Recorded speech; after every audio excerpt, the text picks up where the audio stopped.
ایک دن کی فرصت ہمارے پاس نہیں ہے. کیا بات ہے، نبی کے نام پر جان دینے کو تیار، نبی کے کام پر، نبی کی فکروں پر، نبی کے غم کو غم بنانے کے لیے نبی والی محنت میں ایک دن دینے کو تیار نہیں ہے.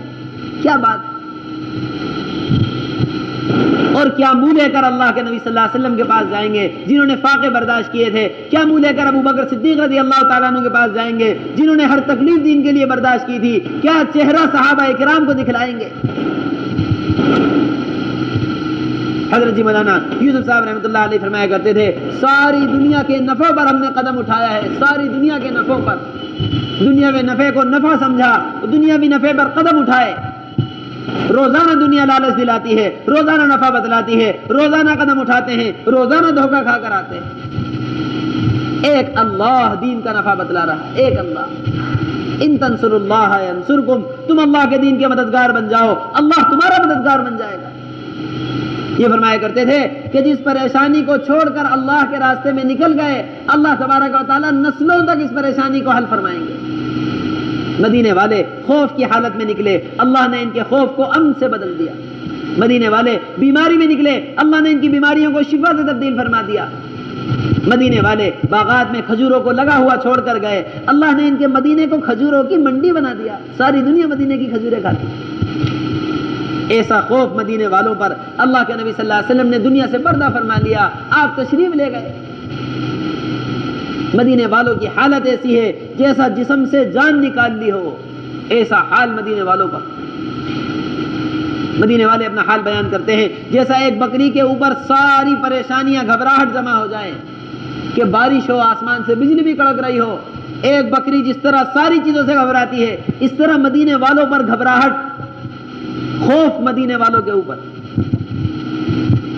کہ جن کو دیکھ کر آنکھیں بھر آتی تھی، جن کو دیکھ کر سکون ملتا تھا، جن کو دیکھ کر قوت حاصل ہو جاتی تھی، وہ جناب رسول اللہ صلی اللہ علیہ وسلم ان کے درمیان نہیں ہے. چاروں طرف سے خوف کے حالات، چاروں طرف ارتداد، دشمن تیار حملہ کرنے کو. ایک جماعت جو جناب رسول اللہ صلی اللہ علیہ وسلم نے بنائی تھی اسامہ رضی اللہ تعالیٰ عنہ کی، یہ لشکر مدینہ منورہ سے فاصلے پر. ابو بکر رضی اللہ تعالیٰ عنہ نے فرمایا کہ یہ لشکر روانہ ہو کر رہے گا. سارے صحابہ نے انکار کیا کہ یہ لشکر کے روانہ ہونے کا موقع نہیں ہے، دشمن انتظار میں ہے، مدینے پر حملہ کر دے گا. فرمایا کہ اگر مدینے والوں کو قتل کر دیا جائے، ان کی لاشوں کو درندے لے کر گلیوں میں پھریں، اس وقت بھی میں اس لشکر کو روکوں گا نہیں، اس جماعت کو روکوں گا نہیں. صحابہ فرماتے ہیں کہ ابو بکر رضی اللہ تعالیٰ عنہ نے جماعت روانہ فرمائی.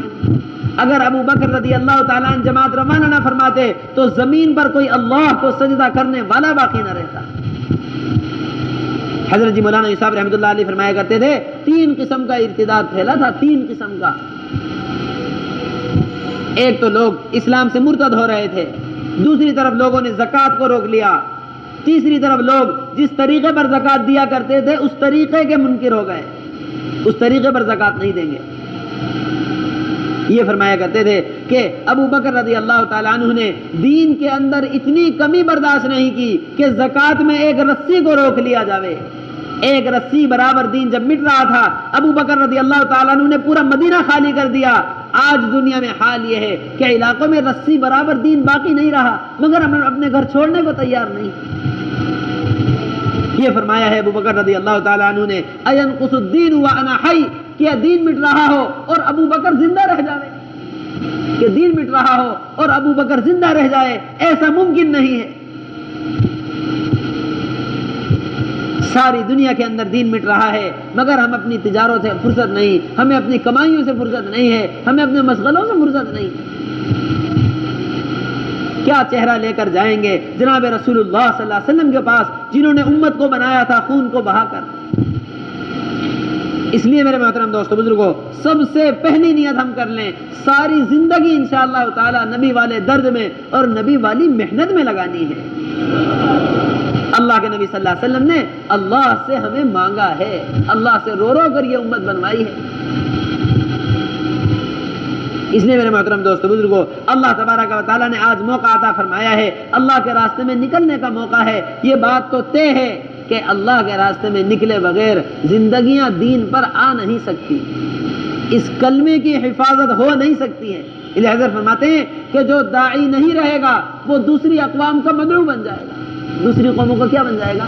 مدعو بن جائے گا۔ آج دعوت کو چھوڑنے پر ساری دنیا ہمیں اپنی طرف بلا رہی ہے، ساری دنیا، اور ساری قوموں کے طریقوں پر ہماری زندگی گزر رہی ہے۔ یہ فرمایا کرتے تھے کہ جو قوم اپنے طریقے سے ہٹ جائے، جو قوم اپنی دعوت کو چھوڑ دے وہ اپنے طریقے سے ہٹ جاتی ہے، جو اپنے طریقے سے ہٹ جائے اس قوم کا نام و نشان مٹ جاتا ہے۔ یہ امت اللہ کے نبی صلی اللہ علیہ وسلم کے آنسوؤں سے وجود میں آئی ہے، اس کی حفاظت ہم سب کی ذمہ داری ہے۔ کیا سر کٹانے والے، کیا جان دینے والے، کیا مال خرچ کرنے والے، کوئی عذر صحابہ کی زندگی میں ایسا نہیں تھا جس کو قربان کر کے اللہ کے راستے میں نہ نکلے ہوں۔ حضرت جی مولانا صاحب رحمۃ اللہ علیہ فرمایا کرتے تھے تم ایک عذر صحابہ کی زندگی کا ایسا بتلا دو جس کی وجہ سے اللہ کے راستے سے رک گئے ہوں، میں تمہاری ایک دن کی تشکیل اللہ کے راستے کی نہیں کروں گا۔ کوئی عذر زندگیوں میں ایسا باقی نہیں رہا۔ ان کی بیماری ان کو اللہ کے راستے سے نہیں روک رہی تھی، ان کی شادیاں، ان کے گھر، ان کی تجارتیں، ان کے باغات۔ قرآن میں آیات نازل ہوئی من ذا الذی یقرض اللہ قرضا حسنا فیضاعفہ لہ اضعافا کثیرا، کون شخص ایسا ہے جو اللہ کو قرض دے، بہترین قرض، اللہ تعالیٰ اس کے قرض کو دگنا کر کے لوٹائیں۔ حضرت ابو الدحداح رضی اللہ تعالیٰ عنہ خدمت میں حاضر ہوئے، یا رسول اللہ کیا اللہ واقعی قرض لینا چاہتا ہے؟ سیدھا سوال۔ عرض کیا یا رسول اللہ صلی اللہ علیہ وسلم کیا واقعی اللہ ہم سے قرض لینا چاہتا ہے؟ فرمایا کہ جی ہاں اللہ قرض لینا چاہتا ہے۔ عرض کیا یا رسول اللہ اپنا دست مبارک آگے بڑھائیے، آپ نے دست مبارک آگے بڑھایا۔ عرض کیا یا رسول اللہ یہ میرا 600 درختوں والا باغ ہے، اللہ کو قرض دے رہا، اللہ کو قرض دے رہا۔ کوئی ایک دن ہے ہمارے پاس جو اللہ کو قرض دیا ہو، کوئی ایک 4 مہینے ہیں جو اللہ کو قرض دیے ہوں، کوئی ایک فصل ہے ہمارے پاس جو اللہ کو قرض دی ہو، کوئی ایک دنیا، ایک چیز ہماری نعمت ایسی ہے جو اللہ کے لیے قربان کی۔ یہ راستہ بدلا کر گئے ہیں، ہمیشہ کی جنتوں کی نعمتوں کو کمانے کے لیے دنیاوی نعمتیں اللہ کے دین کے لیے قربان کرنی پڑیں گی۔ یہاں جان قربان ہوئی، ہمیشہ کی زندگی عطا فرمائیں گے۔ یہاں مال قربان کیا، ہمیشہ کے جنت کے محلات عطا فرمائیں گے۔ یہاں جوانی قربان کی، ہمیشہ کی جوانی عطا فرمائیں گے۔ یہاں گھر والوں کو چھوڑ کر گئے، ہمیشہ کی حوریں عطا فرمائیں گے۔ یہاں حقیر اور فقیر دنیا کو چھوڑنے پر ہمیشہ کی جنتیں عطا فرمائیں گے۔ کیا بات ہے، ایک دکان پر روزانہ قدم اٹھے بغیر دکان نفع نہیں دیتی، جنت بغیر قدم اٹھائے کیسے مل سکتی؟ اس لیے میرے محترم دوستو بزرگوں، ہر کام حوصلہ چاہتا ہے۔ کیا چاہتا ہے؟ حوصلہ۔ ایک دکاندار دکان کو حوصلے کے ساتھ چلاتا ہے، ایک محنت کرنے والا حوصلے کے ساتھ محنت کر رہا ہے۔ گلیوں میں ٹھیلی چلانے والے کے اندر بھی کمانے کے لیے ایک حوصلہ موجود ہے۔ کوئی محنت بغیر حوصلے کے نہیں ہوتی، اور کوئی محنت بغیر مشقت کے وجود میں نہیں آتی ہے۔ اس لیے حوصلہ فرما کر، ہمت فرما کر اللہ کے راستے کے لیے نام لکھوانا، اللہ کے راستے کے لیے قبول ہو جانے کو ہم نے کوئی نعمت اور قبولیت نہیں سمجھا ہے۔ کتنی دعائیں کمپنیوں میں جاب ملنے کے لیے کی ہیں، کمپنیوں کے دھکے کھا رہے ہیں کہ فلانی کمپنی میں جاب مل جائے، کیا ہوگا؟ 1 مہینہ نوکری ہوگی، 1 مہینے بعد محنت کے اعتبار سے نفع مل جائے گا۔ ایک بندے کا اللہ کے کام آ جانا، اللہ کے کام آنے پر اللہ کی رضا کا مل جانا، اللہ کی رضا کے ملنے پر جنتوں کا مل جانا، یہ کوئی معمولی بات نہیں۔ اس لیے اللہ تبارک و تعالی سے قبولیت کو مانگتے ہوئے اور اپنا اللہ کے راستے میں نکلنے کے لیے حوصلے کے ساتھ قدم بڑھاتے ہوئے، سچے دل کی نیت کے ساتھ۔ یہ کوئی بات نہیں ہے کہ جماعت آئی ہوئی ہے، جماعت نے تقاضا ڈالا ہے، جماعت کی وجہ سے اللہ کے راستے میں نکلنا۔